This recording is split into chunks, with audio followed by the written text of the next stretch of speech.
Hello everyone, welcome to Deal Academics. तो आज की इस वीडियो में बात करने वाले हैं जलियांवाला बाग मसैकरे के बारे में।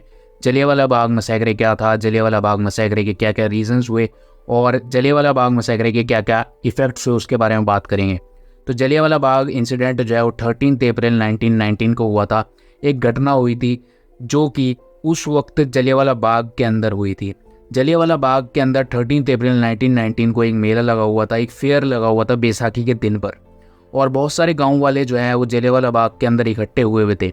लेकिन इन सभी गांव वालों को ये नहीं पता था कि ब्रिटिश गवर्नमेंट ने एक मार्शल लॉ इम्पोज कर रखा है जिसमें वो किसी भी प्रकार की गैदरिंग अलाउड नहीं करते। इसी वक्त क्या हुआ कि जो ब्रिटिश सरकार के जो जनरल डायर थे उन्होंने उस एरिया के अंदर एंट्री करी, यानी कि जो जलियांवाला बाग का एरिया है वहाँ पर एंट्री करी, और बहुत सारे जो उनके सिपाही उनके साथ थे उन्होंने जितने भी एग्जिट पॉइंट्स थे उन सारे एग्जिट पॉइंट्स को ब्लॉक कर दिया। और जितने भी सैकड़ों लोग थे जो उस जलियांवाला बाग के अंदर इकट्ठे हुए हुए थे उनके ऊपर अंधाधुंध गोली चलानी शुरू कर दी थी, फायरिंग शुरू हो गई थी। और ये सब इसलिए किया गया था ताकि जो ब्रिटिश सरकार है वो भारत के लोगों के अंदर एक डर का माहौल पैदा कर पाए, और जो नेशनलिज्म की फीलिंग है भारत के लोगों के अंदर उस वक्त उसको ख़त्म करने के लिए ये सारी चीज़ें जो है वो वहाँ पर करी गई थी, ताकि जो लोग हैं उनके अंदर एक डर का माहौल पैदा हो जाए।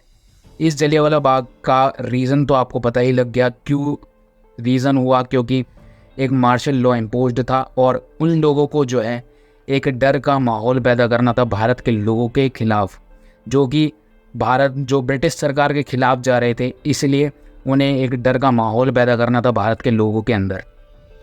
अब बात कर लेते हैं इस इंसिडेंट के बाद क्या क्या इफ़ेक्ट्स हुए, यानी कि इस ट्रेजेडी के बाद कौन कौन से इफ़ेक्ट्स हुए। इस मसैकरे के बाद जो भारत के लोग हैं वो बहुत ज़्यादा गुस्से में आ गए थे, इसलिए भारत के लोग जो हैं वो ब्रिटिश रूलर्स का अपोज करने के लिए, उनका विरोध करने के लिए वो सड़कों पर उतर आए नॉर्दर्न इंडिया के कई सारे पार्ट्स में। और जो भारत के लोग हैं उन्होंने कई पुलिस स्टेशंस में जाकर लड़ाई करी, स्ट्राइक्स करी, और कई सारी गवर्नमेंट बिल्डिंग्स पर अटैक करा, उनका नुकसान करने की कोशिश करी।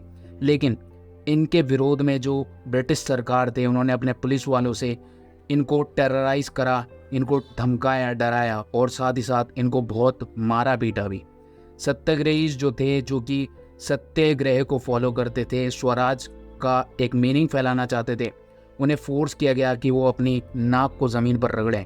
और भारत के जो लोग थे उन्हें सड़क पर रेंगने के लिए कहा गया, और जितने भी साहिब्स थे ब्रिटिश सरकार के उन्हें सलाम करने के लिए कहा गया था, जिसकी वजह से एक टेंशन और डर का माहौल पैदा हो गया जो कि ब्रिटिश सरकार का मकसद था।